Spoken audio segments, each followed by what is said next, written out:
Welcome to the Joyfulicity podcast. I'm your host, Laura Wakefield, and I'm very excited today to have on my first podcast guest, Kevin Faulkner, who's just put out his very first book, a collection of original poems and art called What Struggle Brings.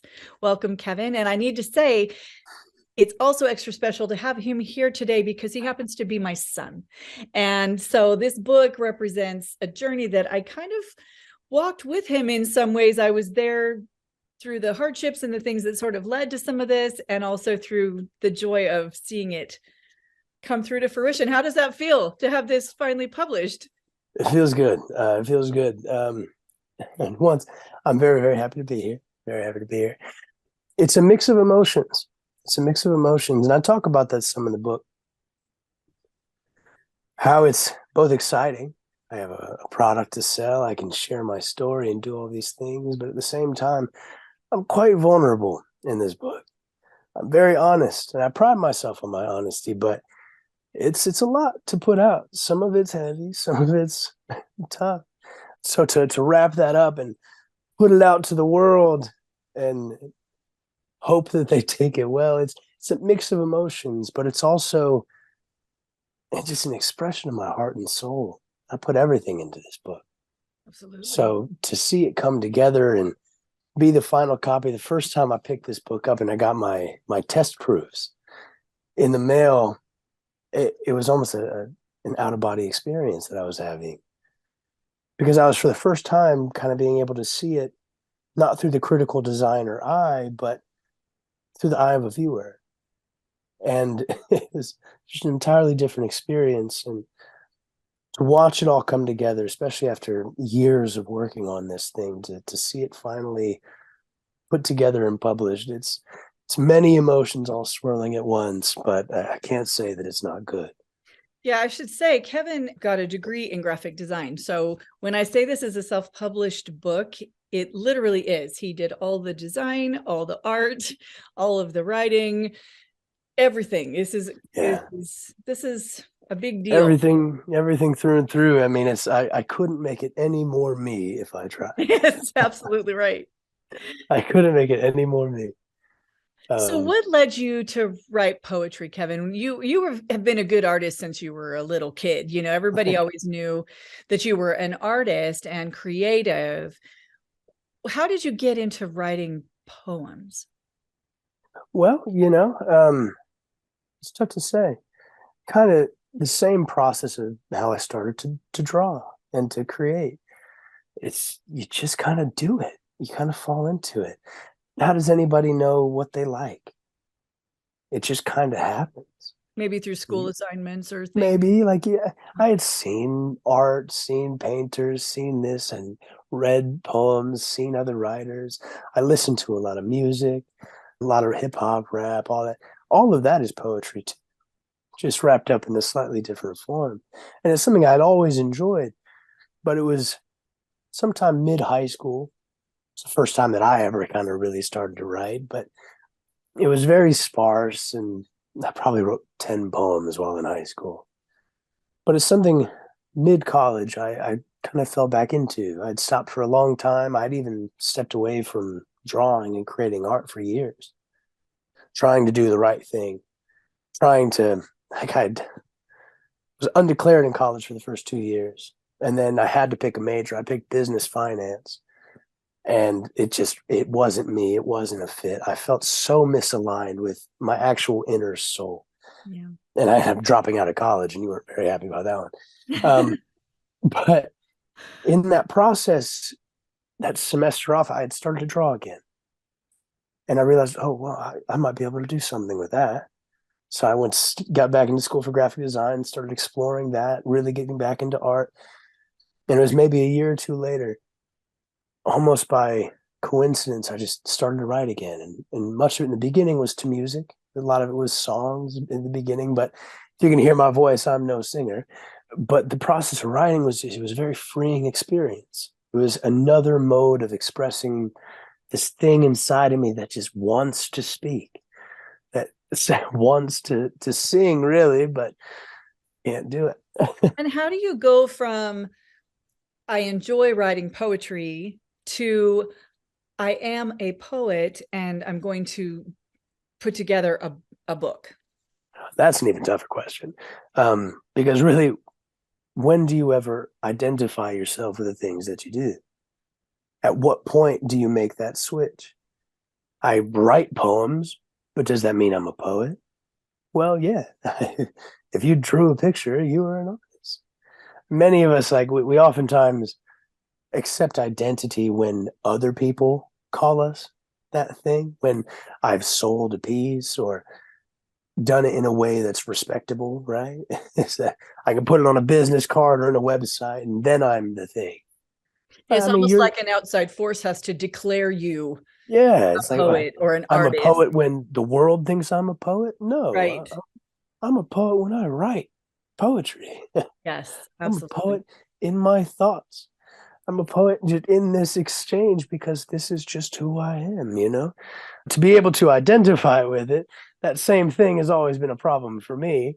It probably wasn't until like halfway through writing the book that I finally started to admit that I'm a poet or that I'm even a writer. It's just something that I do. I'm not the thing.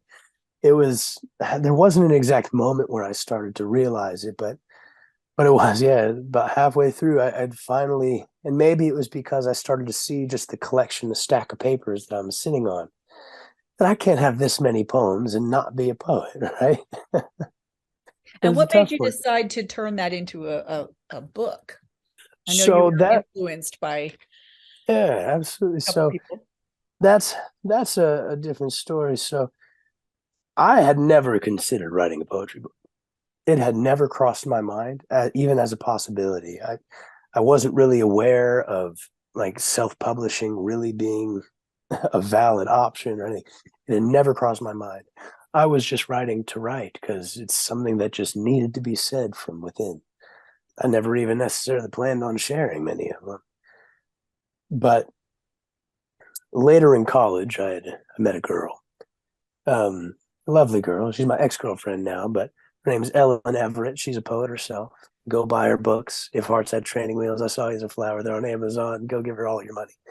Um, but she is one of the sweetest people I've ever met in my entire life. But because she had already published her own book at 19, it blew my mind. I was like, oh wow, like that's fantastic. That's an option. Yeah, can you do that? Okay, I you can do that. She was like, of course you can. And I showed her some of my poetry, and she was like, oh my goodness, Kevin, of course you need to. And I was still not even identifying as a poet. I'm like, I don't know, we'll see. But she had kept encouraging me to write and write and write and write. And as I was doing it, sitting on that stack of paper, realizing how much that these poems were affecting me and allowing me to overcome the nonsense and BS that was boiling inside of me, the good that it was doing for me and freeing my soul.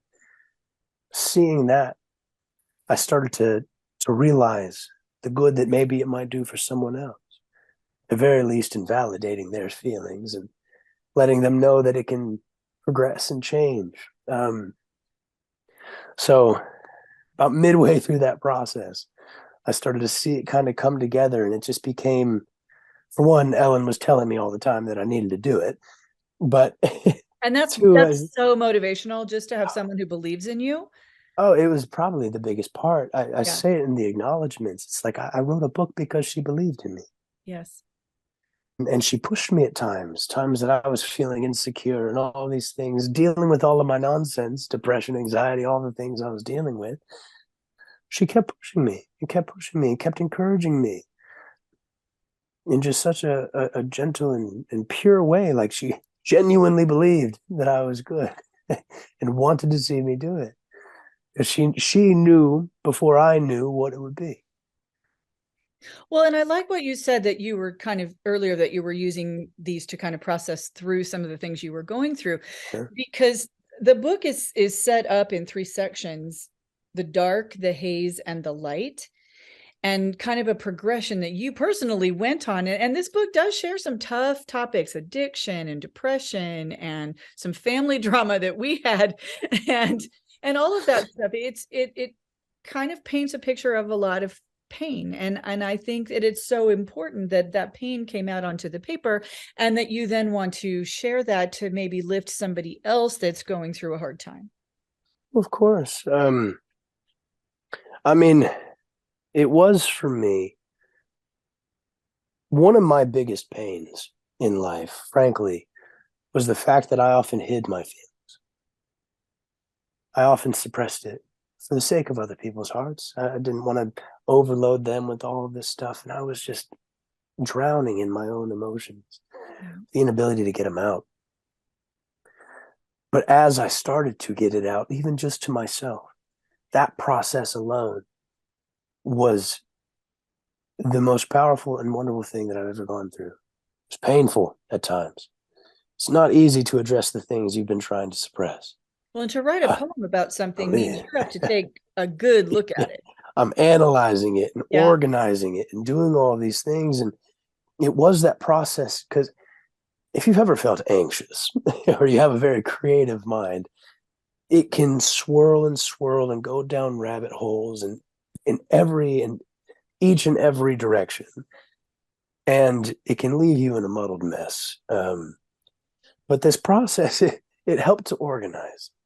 It helped to clear my mind of all of the nonsense that didn't actually fit, but was taking up space unnecessarily. But yeah, and help me address those things. But this process of putting it through and overcoming it as I've gone, and seeing that process, seeing it happen in me, knowing the depths of what I've felt before, and now seeing that light and living in that light. All I want to do is share, when the cup is full, it overflows, Well, and I think that there's something about seeing that the things that you've been through might be able to help someone else, that gives them a purpose, and it makes it feel more okay that, that you went through it, you got through it, and now there's a reason for that, that you're now going to be able to help somebody else. I find comfort in that. Oh, absolutely. And that's something I've mulled over a lot, is that idea of purpose. It was one of my big pains for a long time, because I had fallen away from religion and I was a real strong atheist for a long time, very nihilistic, all these things. I couldn't see the purpose for anything that was happening in my life. I couldn't see the purpose for life in general. And there's some big discussion that could be had just off of that. But a lot of that alone, time is talked about in the poems that are in the dark section. It is. It's all there. And I should say, I don't remember if I said this earlier, but there's a lot of cursing in here. There's a lot of tough topics. So be prepared, be say aware. What I say. If you read the book, that it's not necessarily always hearts and flowers. It's a tough book, but it ends in light. So, and that's super, super important. Of course. And that process, alone, it's a tough one to find that purpose in, but to know that everybody is going through something, and to know that what I've been through and how I've come out of it could help. Of course that gives a purpose. Of course it gives a purpose.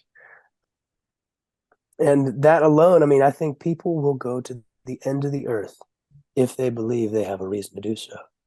They will go through anything. They will put themselves through the hardest things in life if they believe it's for a purpose. Yes. And that is the key to life, is to have purpose in all the things that you do. And I had battled with that for a long time. Yeah. And I think too, like, we've talked about this before, but there was hesitation to put this book out initially, because it kind of is like a little bit of an expose on some things in our family, and it was on me, on you, and on just some things our family had been through, and there's this hesitancy to put that out for public consumption, on social media and different places. We want to present this very rosy image all the time, but it's so important to have that level of honesty, because nobody is problem free. Nobody. Never. Every single person has something going on in their life, or they have had, or they know someone who has, that is, or they're about to go through, or they're about to. Yeah, exactly. And so the more open and honest we can be about some of that, I think it gives other people permission to maybe Be share honest with what they're going themselves. through. Be Exactly. honest with themselves. It's one of my biggest gripes with the modern world and social media and all this is that we really are putting out, like you said, this rosy idea of what our lives are. And we know that's not the whole truth. We know when we're posting just the smiley times that we were going through all this other stuff we didn't share. But as you're viewing all of your friends and family and strangers on the internet, you're going through, you're looking at everything like, oh, their lives are so perfect. Their lives are so perfect. And it leaves you feeling more alone than you've probably ever felt in your sadness. I'm the only person experiencing this. Nobody will understand me. Well, the truth of the matter is, everybody will. But it's uncomfortable to talk about. We don't like to share it because, these are the hard things. These are the things that maybe might make someone look at me different. Right. Might We make them think we're judge a me. bad person, Yeah. or And that what we're going through is forever, that we will always feel this this way. And that's what I love, that this book moves you on a progression out of darkness and into light. It's not like you ever get done with no, that process. life I keeps mean, going. life keeps going, and there's Of course. starts and there's stops and there's Yeah, of rewrites and all that sort of thing. But course. if you are struggling, it's not necessarily forever. No, it's not. And it's something like I organized my book in those three sections: the dark, the haze, and the light, because that is the general progression of the states that I went through. How I was living in this darkness, and then starting to kind of come out of it, starting to find new identities and new things, but that's a tough space to be in. You don't know who you are. I spent so much time as a pessimist, as an atheist, as all of these things. Who am I now as this hopeful person? What am I supposed to expect? And that I'm happy now? I'm not angry anymore. That a lot of these things are my shields and my safety net, however Yeah. destructive they were. But it's like now the world's scary. I have to go do something I'm not familiar with. It's a rough spot to be in. And you don't And know isn't that what's going on. always true as we go throughout our lives, that every single thing we go through, whether it's good or bad, shapes us and Of creates a new course. person, Oh, essentially. And absolutely. we almost face every day, every moment as a new person. Oh, you are because you've never lived as that person today. Yeah, Like exactly. today's battles, they may be similar, but one thing that I point out in my book though here is that although I put it in this nice little progression, dark to light, it was anything but a clean progression. Yeah. To find my way out of my anxieties, my fears, my self judgments, my addictions, my everything that had built up, it was all over the place, up and down, back left and right. Um, Kind of like a stock market chart. It goes up and down, up and down, up and down. But it was following a trend. Yeah. But it's an anxious time. These things are not easy to deal with. And they're even harder to deal with when you feel like you're alone. And that's my motivation for putting it out. It has been nerve wracking to put this out because Sure. I'm putting out my darkest moments. I'm putting out all the things that I wanted to hide for many years. The world may judge me. Many people might not like this book. Maybe it confronts them and they don't like that. I don't know.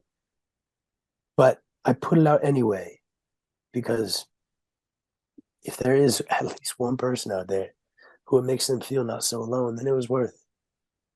If it helps them get through it, it was worth it. Because I know how bad it can feel. I don't want anyone to feel that way. There's better ways to be. Or if they do, you want them to know that there's hope. Of course. Of course. With a little bit of time and effort aimed in the right direction, you can overcome anything. And I genuinely believe that. Genuinely believe that. Would you be willing to share a couple of poems Sure, from the sure. Of book? course.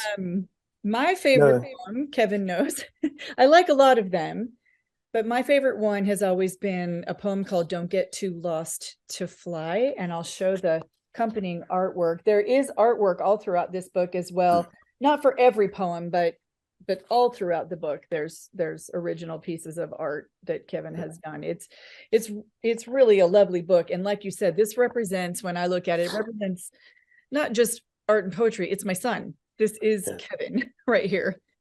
and it's I've, lovely to me. But if you I've wouldn't tried to make it share, as cool as possible. And I know there everyone we loves a go. picture book. Um, but yeah, no, putting this together, I mean, it's been my heart and soul put in every page. I've gone over everything. But yeah, I'll share this poem here. This is a lovely, it is one of my favorites. But don't get too lost to fly. Birds will spread their wings to fly and ride the wind to where it goes. Whether tree or mountain high, their future's never told. They could go anywhere. I wonder if that scares them. I wonder if they stress sometimes. Like, I don't know what's there. I should turn back. I think I've changed my mind.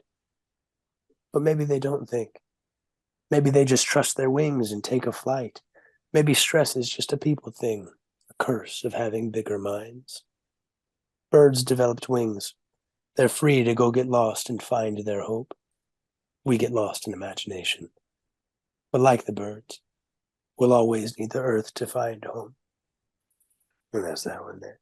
I love that. And that poem came to me at a time when I was struggling with some anxiety and some fear about the future. And there was something so hopeful about that imagery of the birds taking flight without fear Yeah, that was very moving for me. And we've talked about this, that what the poet means when they write it and what the reader takes from it aren't always the same. Like it'll come to you where you are at the moment, and it of will course. speak messages to you that you need to hear at the moment. And that one really did for me. Yeah, and I'm glad it did. And in many ways, that was what I was going for. But how it will affect you is different than how it affected me when I wrote it. When I wrote it, though, I mean, I was literally out watching the birds. I was sitting out in nature, and I was just observing them. They were picking up and flying all over the place. You'd see them. Try to track one, you'll lose yourself.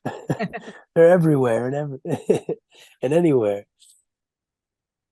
But what was catching me about them was that it was just as if it's their nature. They, I don't think they ever think not to fly or ever fear the process of flying or where it might take them. It's just what they do. There's no back or forth. It's just who they are. So why they would have no reason to fear, right? But I was sitting there comparing the differences between us and them.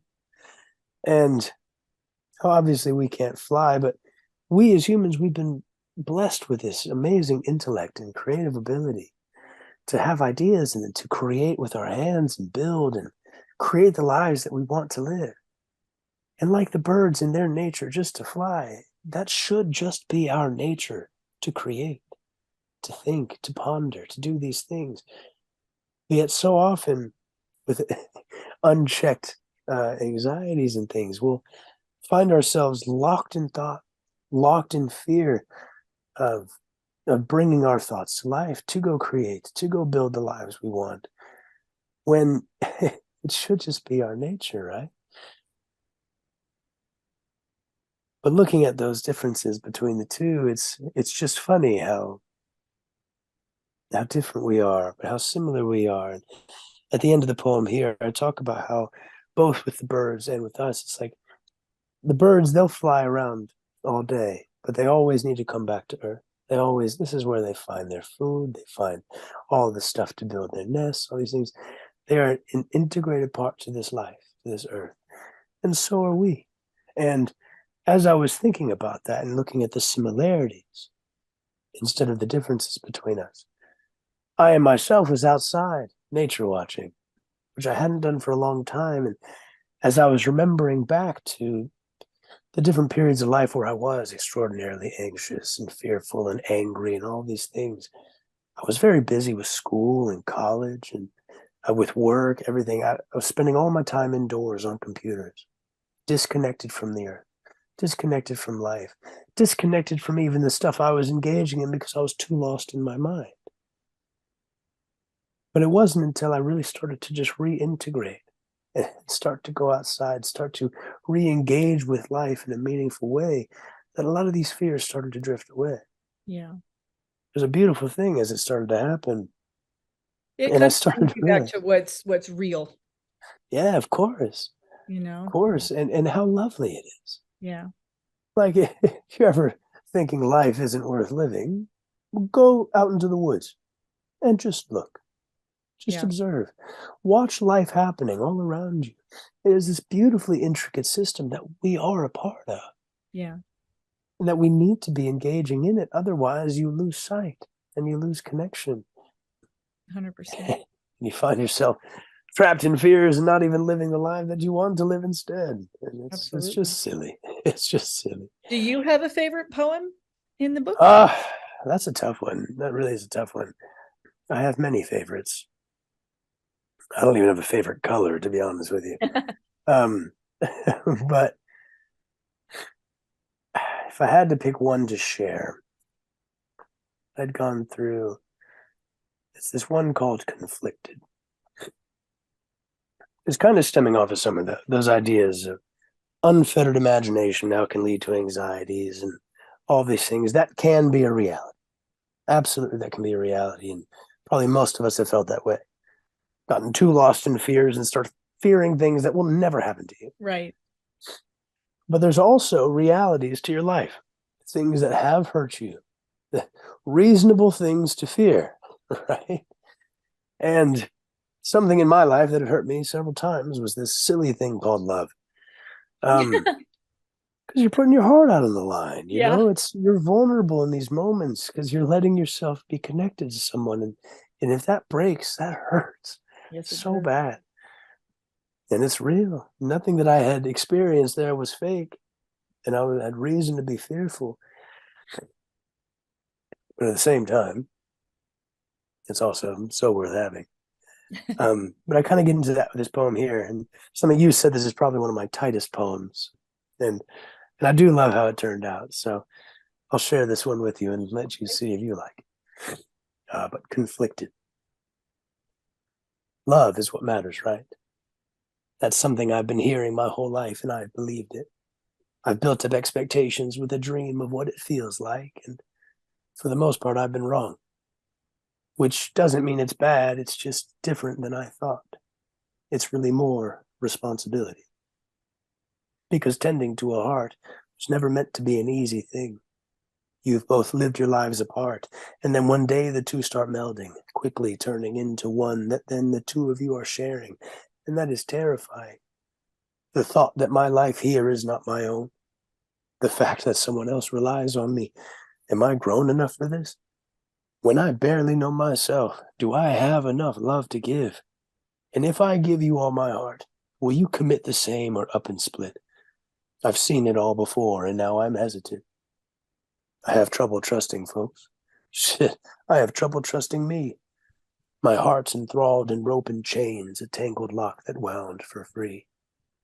I'm sure I could get out, but would that really be the better thing? I've been conflicted and seen. I like that because you don't get to be an adult without having felt those feelings.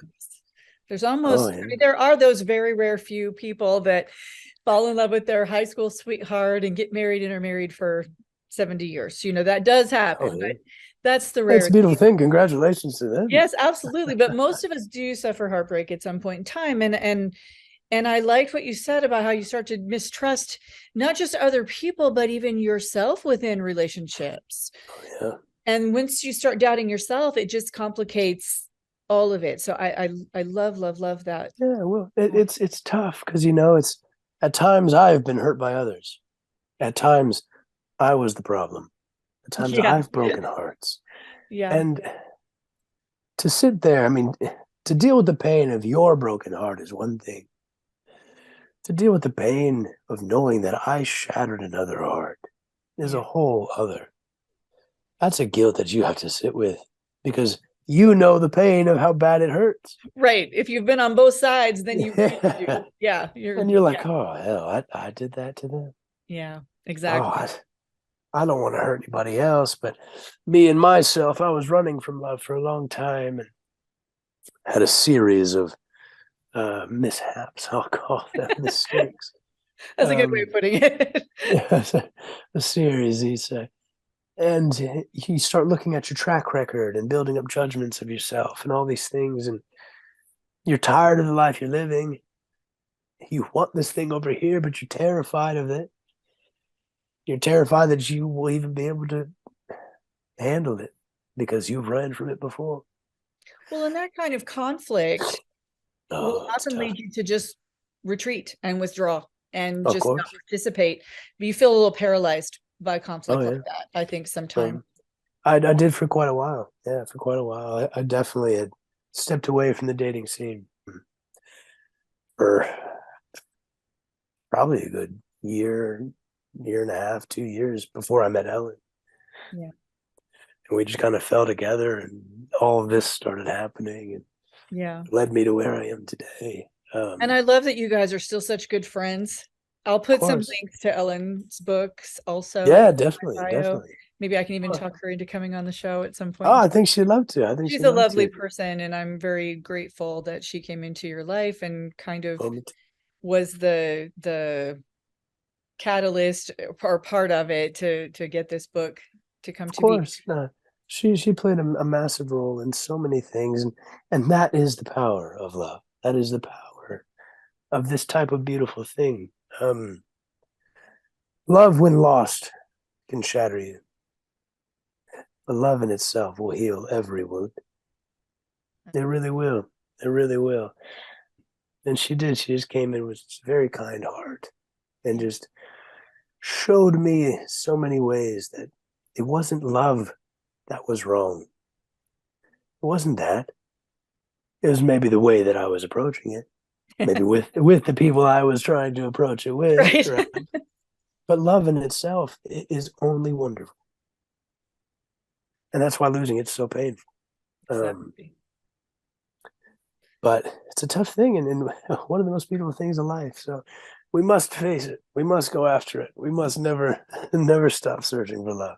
I agree. I We agree. have to do it. So, Kevin, I have one more final question for you. But before I Sure, get to that, where can people find this book? Where can they connect with you?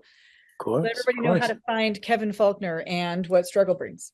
Yes. So the book is available on Amazon. Search up "What Struggle Brings" by Kevin Faulkner. You should be able to find it. If it I'll put a doesn't link pop in the up, bio yeah, also. if it doesn't pop up immediately, search for it in the books category, and it should pop up. Amazon's search tool isn't the best, but you can find it there. I have a website, wonderedbliss.com. Follow me on social media, Kevin Faulkner Poetry, or at Wondered Bliss. And I too will have a podcast of my own I'm launching very soon, which will be the Wondered Bliss podcast. Um, so you should be able to find me in all of those places. But yeah, Excellent. what's your final question? So, my final question is to anyone out there who is wallowing in the dark currently of their life, they're struggling, they're suffering, maybe they're dealing with addictions, maybe they're dealing with a different kind of pain, but they feel like they are in the dark part of their life.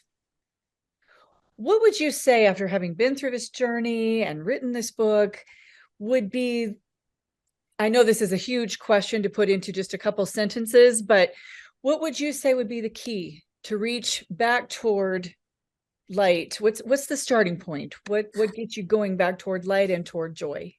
Of course. Well, it starts with buying my book. No, I'm kidding. Um, Well done. no, but I say it in the book. I talk about it. I would tell you to write. Write. The process of writing, the process of organizing your thoughts and preventing them from continuing to swirl, of just getting your thoughts out from inside of your mind and in your body onto paper.